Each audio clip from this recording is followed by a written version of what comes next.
5. 자급자족의 유혹. 설명. 자립하려는 유혹은 사탄이 사람들을 하나님께로부터 멀어지게 하기 위해 사용하는 가장 교묘하면서도 가장 강력한 전략 중 하나입니다. 자립이란 누구에게도 의지하지 않고, 특히 하나님께 의지하지 않고 모든 일을 스스로 하려는 소망입니다. 아주 오래전부터 사탄은 우리가 마치 우리 스스로 모든 것을 이룰 수 있는 것처럼 하나님으로부터 독립하여 살아갈 수 있다는 생각을 인간의 마음속에 심기 위해 노력해왔습니다. 그는 우리 자신만으로 충분하다고 우리를 설득하려고 하는데 이는 큰 거짓말입니다.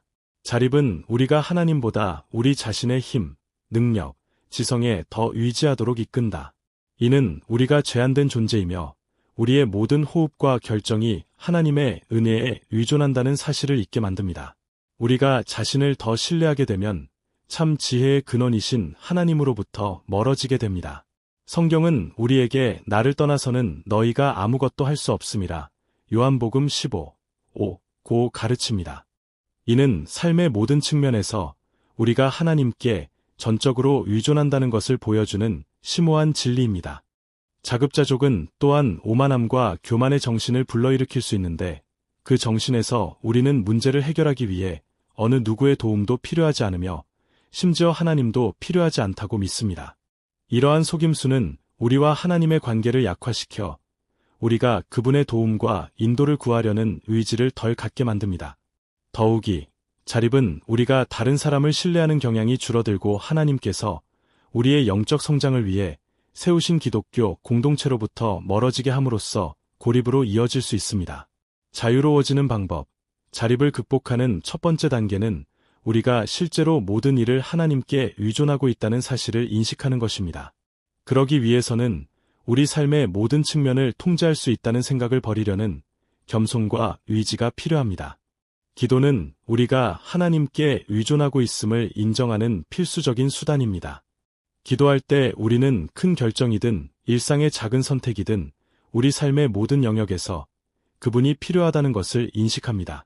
그에 더해 성경을 묵상하고 우리의 힘이 하느님에게서 나온다는 사실을 기억하는 것도 매우 중요합니다. 사도 바울이 빌립보서 4장 13절에서 내게 능력 주시는 자 안에서 내가 모든 것을 할 수 있느니라 고 말한 것처럼 우리는 우리의 진정한 힘이 개인의 능력이나 재능에 있는 것이 아니라 하나님께 있음을 기억합니다. 하나님을 신뢰함으로써 우리는 더욱 겸손해지고 그분의 지시를 받아들이게 됩니다. 기독교 공동체의 실천은 자립을 막는 강력한 도구이기도 합니다. 히브리서 10장 24-25절에 서로 돌아보아 사랑과 선행을 격려하고 모이기를 패하는 어떤 사람들의 습관과 같이 하지 말고 오직 권면하라고 했습니다. 우리의 어려움, 기쁨, 어려움을 다른 사람들과 나눔으로써 우리는 우리 자신의 능력에 대해 하나님을 점점 더 신뢰하는 법을 배웁니다. 마지막으로 감사를 실천하는 것은 자급자족에도 방해가 됩니다. 우리가 날마다 하나님의 축복과 그분이 우리 삶에 베푸시는 방법을 인식할 때 우리는 그분의 선하심과 자비에 의존하고 있음을 상기하게 됩니다. 감사하는 마음을 키우는 것은 우리의 신뢰를 우리 자신에게서 멀어지고 우리를 지탱해 주시는 분에게로 옮기는 데 도움이 됩니다. 6. 세상의 기준에 따라 생활하기. 설명. 세상의 표준에 따라 사는 것은 사탄이 우리를 하나님의 길에서 멀어지게 하기 위해 사용하는 가장 교활한 함정 중 하나입니다. 철학과 이념을 지닌 세상은 하나님의 원칙에 반대되는 삶의 모델을 제시합니다. 흔히 이러한 세상적인 영향은 미묘하여 정상적이거나 바람직한 것처럼 보입니다. 사탄은 우리가 세상으로부터 받아들여지기를 추구하고 하나님의 뜻에 따라 살기보다는 세상의 성공, 행복, 즐거움의 표준에 따라 살도록 유혹하려고 합니다. 이러한 세상적인 패턴에는 흔히 돈, 권력, 명성, 육체적 쾌락을 마치 인생의 주요 목표인 것처럼 무자비하게 추구하는 것이 포함됩니다. 세상은 정말로 중요한 것이 무엇인지에 대한 왜곡된 견해를 조장하여 사람들이 하느님에게서 오는 영원한 평화 대신 피상적이고 일시적인 만족을 추구하게 만듭니다. 사탄은 우리가 그리스도의 형상을 따르는 것이 아니라 이러한 일시적인 가치관을 따르는데 행복이 있다고 믿게 만들려고 노력합니다. 성서는 세상의 표준을 따를 필요가 없음을 분명히 밝히고 있습니다. 로마서 12장 2절에서 우리는 너희는 이 세대를 본받지 말고 오직 마음을 새롭게 함으로 변화를 받아 하나님의 선하시고 기뻐하시고 온전하신 뜻이 무엇인지 분별하도록 하라고 교훈합니다. 이는 우리가 세상의 일시적인 가치보다 훨씬 더 높고 영원한 하나님의 가치를 반영하기 위해 다르게 살도록 부르심을 받았다는 것을 의미합니다. 자유를 얻는 방법, 세상의 기준에 미혹되지 않는 비결은 우리의 마음을 새롭게 하는 것입니다. 이는 하나님의 말씀을 끊임없이 읽고 그분의 약속을 묵상함으로써 일어납니다. 성경의 진리를 흡수함으로써 우리의 마음은 변화되고 하나님을 위해 선하고 기뻐하며 온전한 것이 무엇인지 인식하기 시작합니다.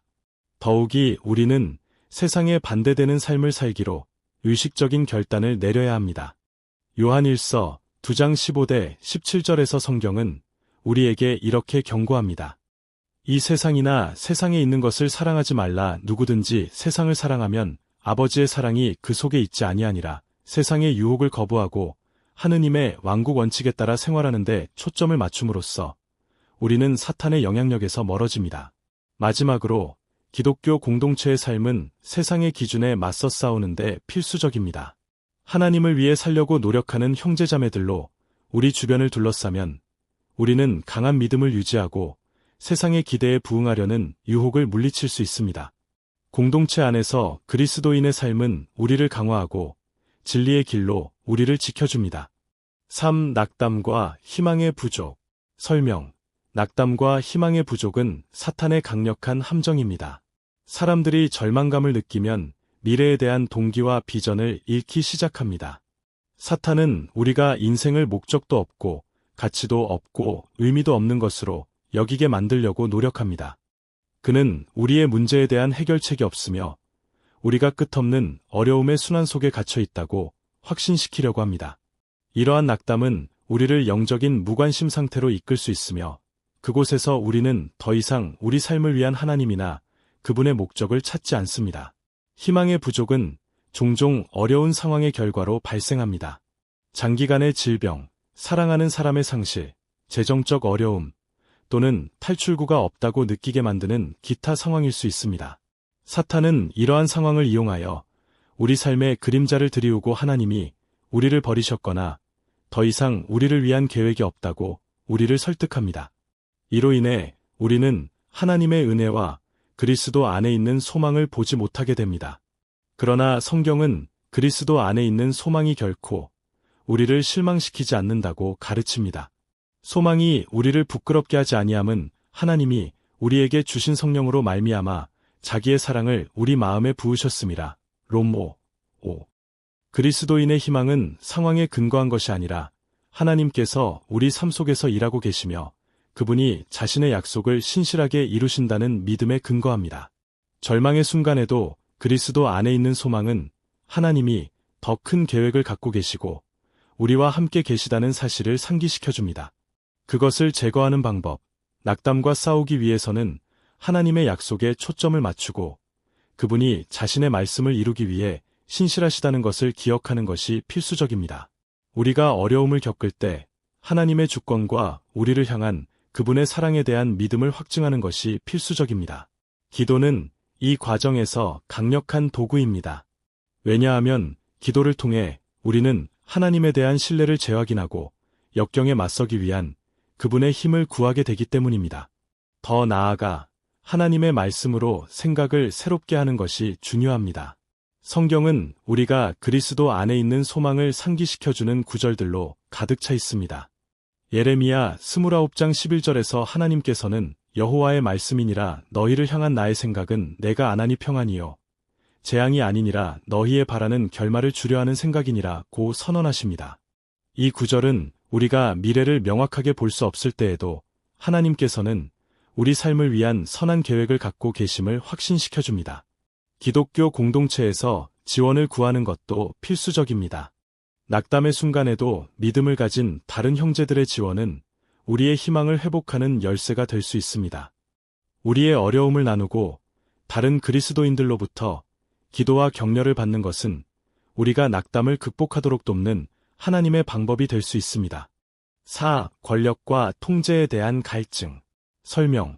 권력과 통제에 대한 갈증은 사탄이 자신의 이기적인 욕망을 만족시키려는 사람들을 유혹하기 위해 사용하는 가장 흔한 함정 중 하나입니다.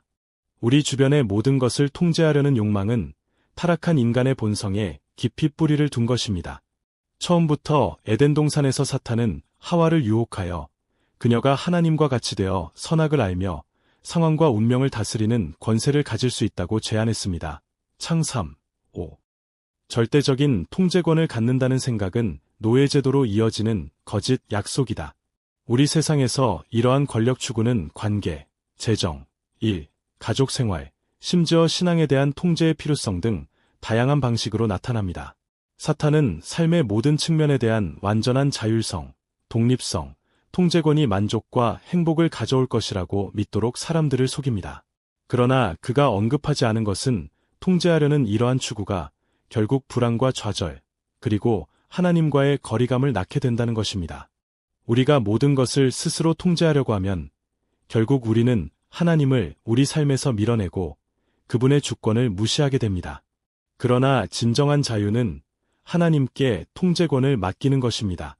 예수님은 하나님 나라의 삶에 대해 가르치실 때 우리에게 겸손, 하나님에 대한 신뢰, 우리의 뜻을 그분의 주권에 복종시키는 것에 대해 말씀하셨습니다. 하나님의 말씀은 여호와는 사람의 걸음을 정하시고 그 길을 따르는 것을 기뻐하시느니라. 시편 37, 23는 사실을 상기시켜줍니다. 그러므로 우리가 하나님의 통제에 굴복할 때 우리는 참된 평화와 자유를 찾습니다. 자유로워지는 방법. 첫째, 권력과 통제에 대한 추구가 종종 자존심의 한 형태라는 점을 인식하는 것이 중요합니다. 성경은 하나님이 교만한 자를 물리치시고 겸손한 자에게 은혜를 주신다. 야고보서 4, 6고 가르칩니다. 첫 번째 단계는 겸손을 추구하고 우리가 모든 것을 통제할 수는 없으며 우리 삶에 대한 절대적인 힘을 가지고 있지 않다는 것을 인식하는 것입니다. 통제를 구하는 대신 우리는 주님을 신뢰하는 법을 배워야 합니다. 너는 마음을 다하여 여호와를 의뢰하고 내 명철을 의지하지 말라. 잠언 3, 5.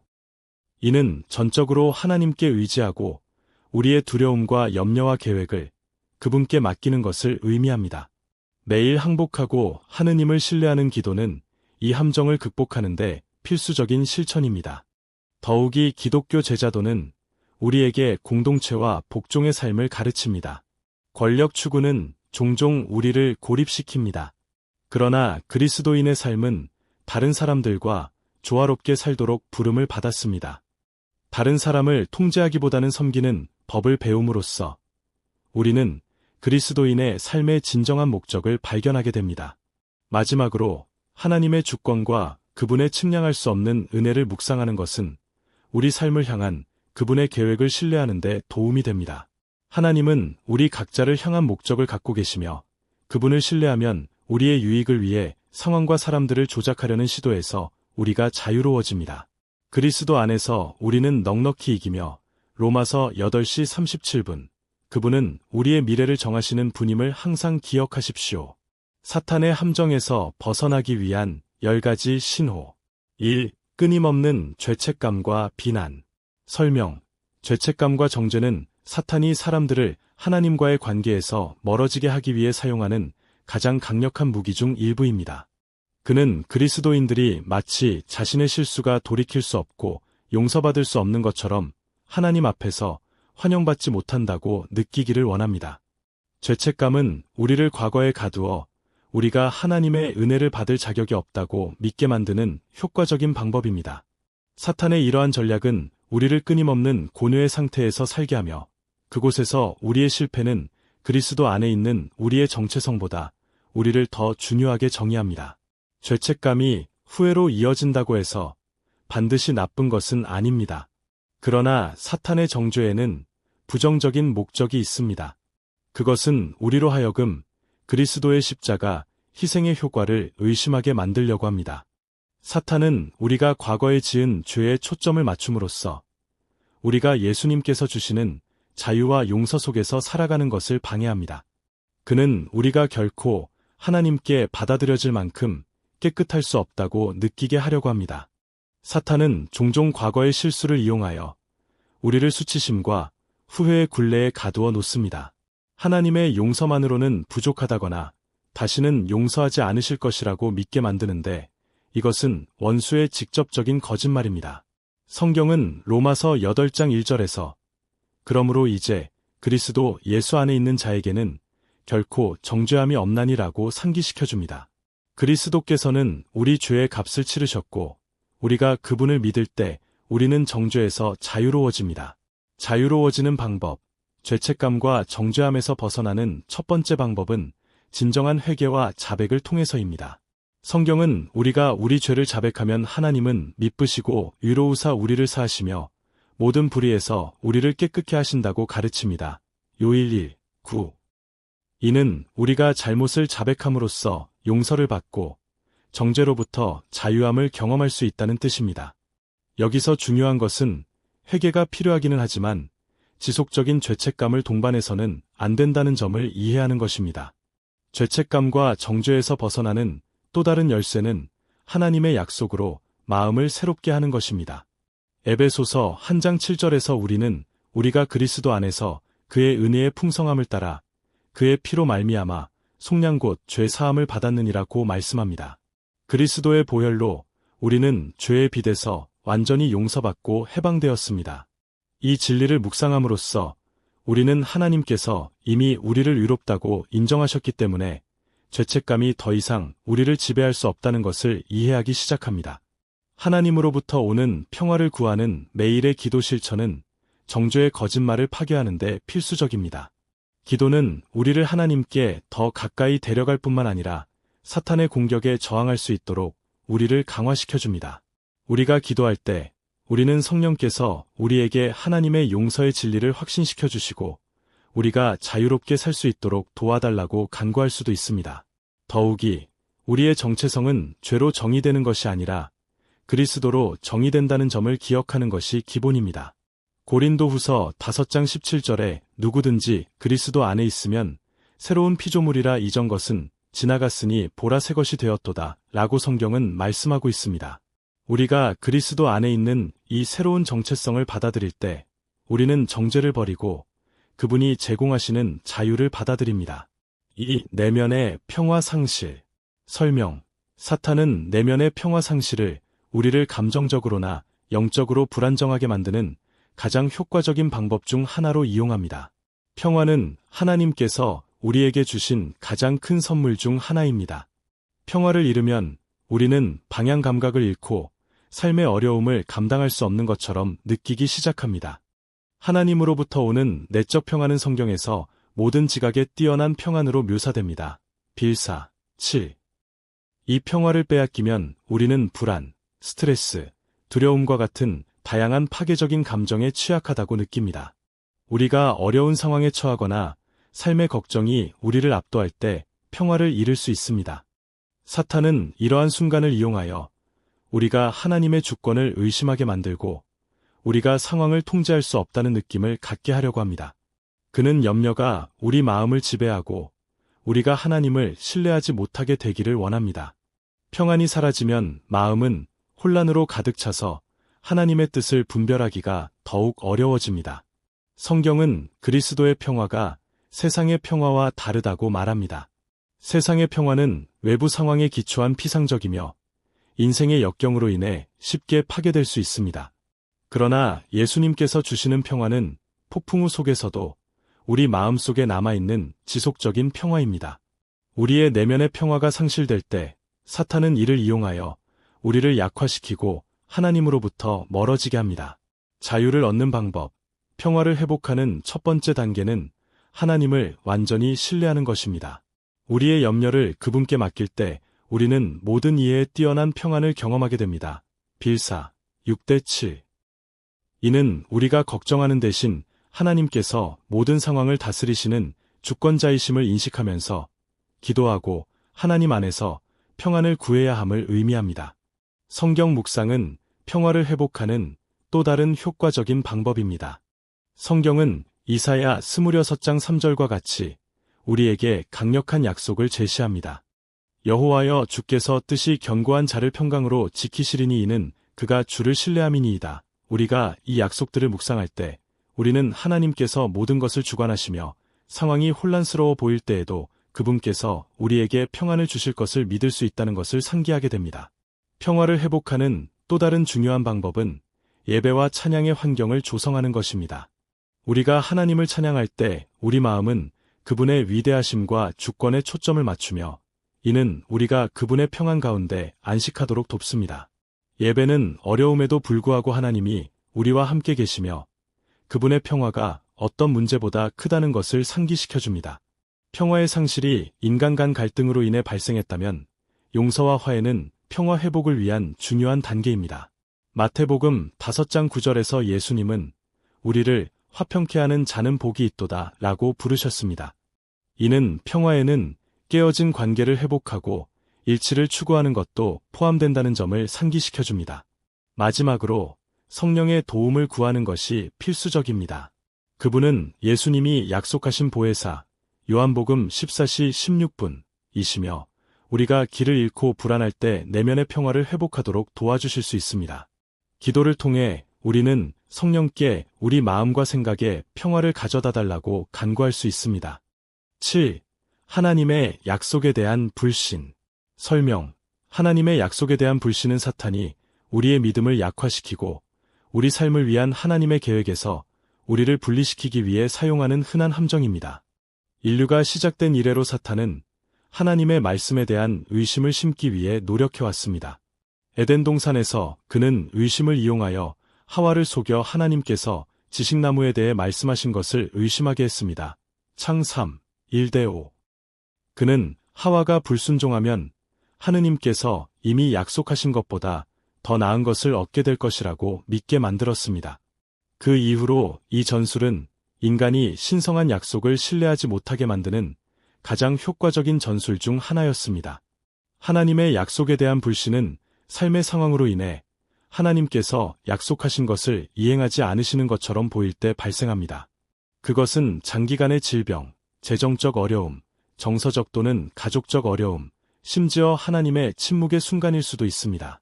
사탄은 이러한 상황을 이용하여 우리 마음에 의심의 생각을 심고 하나님이 신실하지 않으시거나 우리를 버리셨다고 확신시키려고 노력합니다.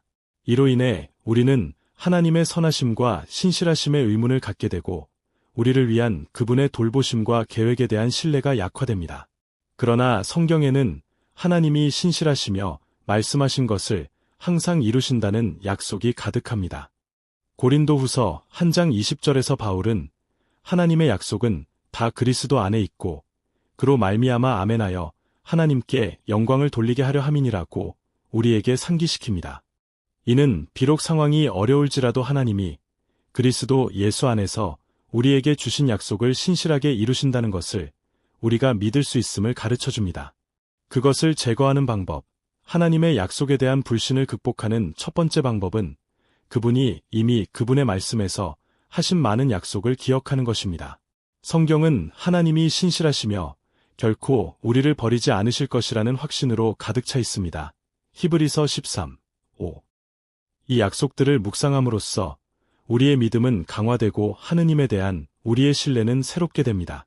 기도는 의심을 물리치는 강력한 도구이기도 합니다.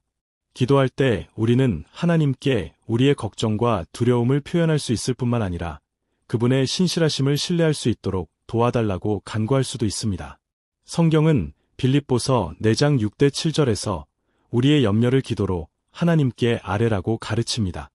그리하면 하나님께서 우리에게 모든 지각에 뛰어난 평안을 주실 것입니다. 하나님의 약속에 대한 불신에 맞서 싸우는 또 다른 방법은 상황에 따라 사는 것이 아니라 믿음으로 사는 것입니다. 고린도후서 5장 7절에서 바울은 우리가 믿음으로 행하고 보는 것으로 행하지 아니함이라고 말합니다. 비록 우리가 하나님의 약속이 즉시 성취되는 것을 볼 수 없을 때라도 우리는 그분이 우리를 위해 일하고 계시며 그분의 뜻이 선하고 온전하고 기뻐하신다는 것을 믿어야 합니다. 로마서 12, 2. 마지막으로 다른 신자들의 간증은 우리의 확신을 강화하는 데 도움이 될 수 있습니다.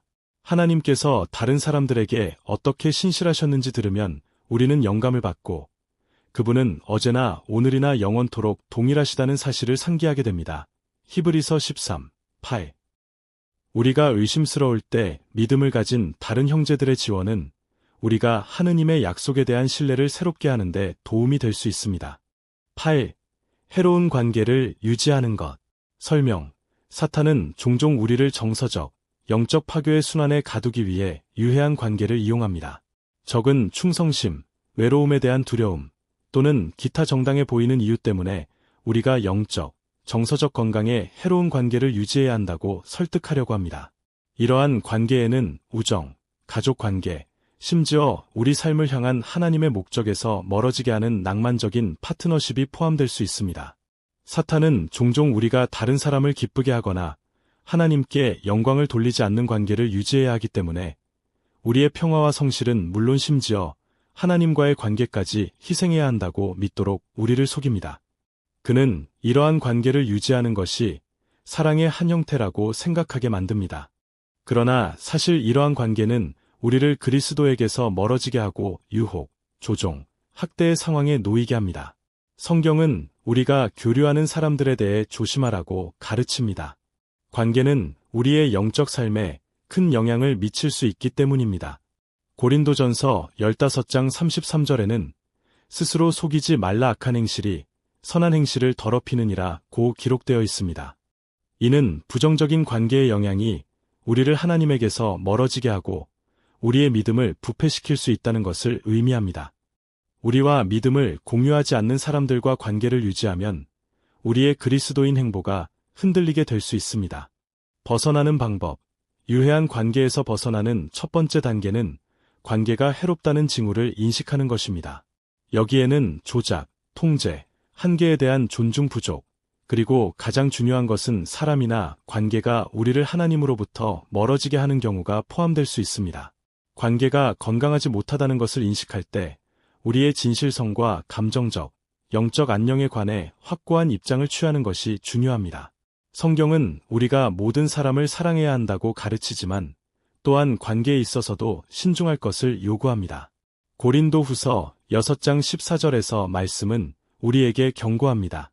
너희는 믿지 않는 자와 멍에를 같이 하지 말라위와 불의가 어찌 함께하며 빛과 어두움이 어찌 사귀며. 이는 복음이 필요한 사람들을 버려야 한다는 의미가 아니라 건강하지 못한 관계가 우리에게 부정적인 영향을 미치도록 허용해서는 안 된다는 의미입니다. 어떤 경우에는 유해한 관계로부터의 분리가 필요할 수도 있습니다. 특히 학대가 있거나 그 사람이 죄악된 삶을 고집하는 경우에는 더욱 그렇습니다. 하나님은 우리가 거룩하고 평안하게 살도록 부르십니다. 그분이 우리를 위해 예비하신 길을 따르려면 정서적, 영적 건강을 돌보는 것이 중요합니다. 필요하다면 기독교 상담사나 목사에게 도움을 구하는 것이 현명한 결정을 내리고 하나님의 원칙에 따라 생활하는 데 도움이 될 수 있습니다. 궁극적으로 우리는 하나님께서 우리를 위해 더 나은 계획을 가지고 계시다는 것을 믿어야 합니다. 예레미야 29장 11절에 여호와의 말씀이니라 너희를 향한 나의 생각은 내가 안하니 평안이요 재앙이 아니니라 너희의 바라는 결말을 주려 하는 생각이니라 고 말씀하셨습니다. 비록 변화가 어렵더라도 하나님께서는 우리를 향한 선한 계획을 가지고 계시고 그분의 지시를 따르면 우리에게 상처를 주는 관계에서 자유로워질 것임을 상기시켜줍니다. 9. 현세적인 것에서 즐거움을 추구함. 설명. 현세적인 것에서 끊임없이 즐거움을 추구하는 것은 사탄이 우리의 관심을 하나님께로 돌리고 영원한 가치가 없는 것들에서 만족을 추구하며 살도록 하기 위해 사용하는 강력한 함정입니다. 물질적인 것, 육체적인 쾌락, 오락에서 우리가 찾는 일시적인 즐거움은 하나님의 왕국을 먼저 구하려는 우리의 영적인 목적, 마태복음 6시 33분에서 우리를 멀어지게 할 수 있습니다. 사탄은 우리가 진정한 행복이 세상의 것들, 부호, 감각적 쾌락, 소유와 명성에 있다고 믿게 만들려고 노력합니다. 그는 이러한 것들을 즐기면 인간의 마음이 추구하는 평화와 만족을 찾을 수 있다는 생각으로 우리를 유혹합니다. 하지만 성경은 세상적인 것들이 우리를 온전히 만족시킬 수 없다고 가르칩니다. 요한일서 2장 16에서 17절에 이는 세상에 있는 모든 것이 육신의 정욕과 안목의 정욕과 이생의 자랑이니 다 아버지께로 쫓아온 것이 아니요 세상으로 쫓아온 것이라고 기록되어 있습니다. 이 세상도 그 정욕도 지나가되 오직 하나님의 뜻을 행하는 자는 영원히 거하느니라. 이는 일시적인 즐거움이 일시적이고 지속적인 행복을 가져오는 것이 아니라 오히려 더 많은 것을 끊임없이 추구한다는 것을 보여줍니다. 사탄은 세상의 일에서 즐거움을 찾는 것이 인생의 목표라고 말하면서 우리를 속이려고 노력합니다. 그는 우리가 더 많은 돈, 더 많은 권력, 더 많은 감각적 쾌락, 더 많은 인정을 받으면 온전해질 것이라는 생각으로 우리를 유혹합니다. 하지만 성서는 우리가 오직 하느님 안에서만 참된 만족과 지속적인 평화를 찾을 수 있음을 일깨워줍니다.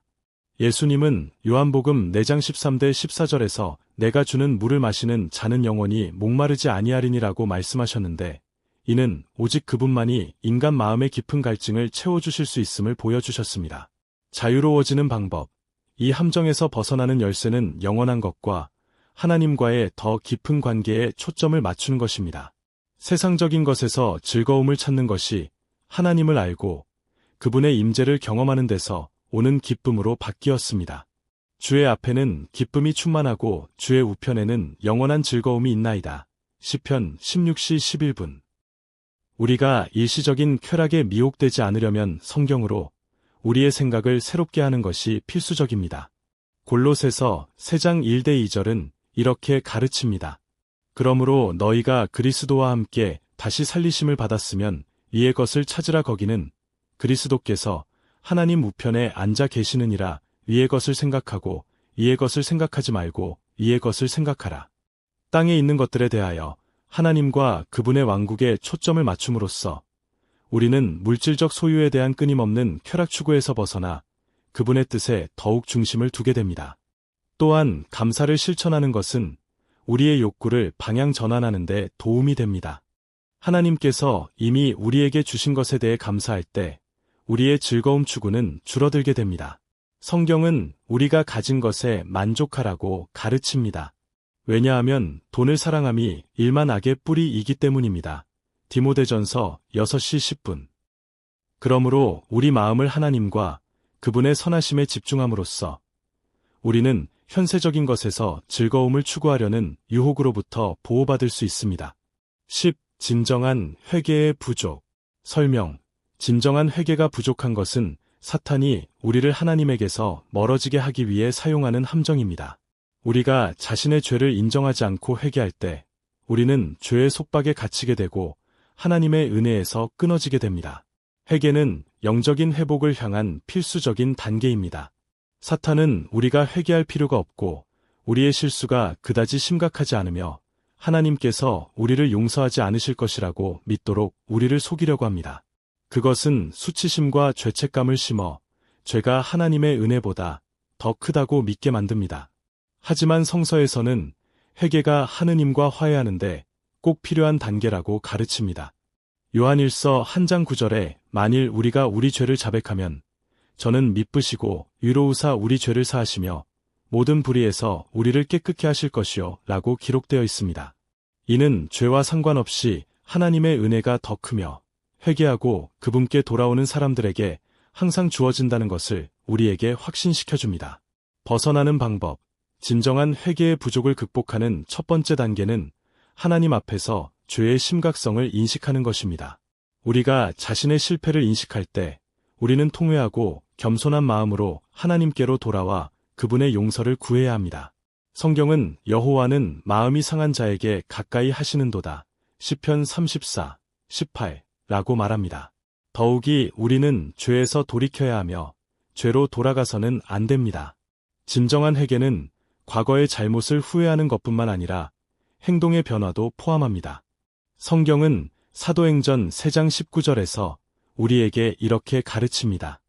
그러므로 회개하고 돌이켜 너희 죄 없이 함을 받으라. 이는 하나님의 원칙에 따라 생활하겠다는 의식적인 결정을 의미합니다. 회개의 기도, 죄의 고백, 성령을 통한 변화의 추구는 자유 속에서 살아가는 데 있어 기본입니다. 우리가 회개하고 성화를 구할 때 우리는 하나님과의 교제를 회복하게 되며 사탄은 우리에 대한 영향력을 잃게 됩니다. 결론. 사탄의 함정은 많고 다양합니다. 그러나 하나님의 도움으로 우리는 그 모든 함정에서 벗어날 수 있습니다. 이러한 함정에서 벗어나는 열쇠는 믿음을 굳건히 유지하고 끊임없이 하나님의 임재를 구하며 그분의 말씀을 묵상하고 순종하며 사는 것입니다. 이러한 함정 각각은 하나님의 은혜로 극복될 수 있으며 우리가 그리스도께 더 가까이 나아갈 때 우리는 원수의 유혹에 저항하고 우리 삶을 위한 하나님의 계획에 따라 살 수 있는 힘과 능력을 찾습니다.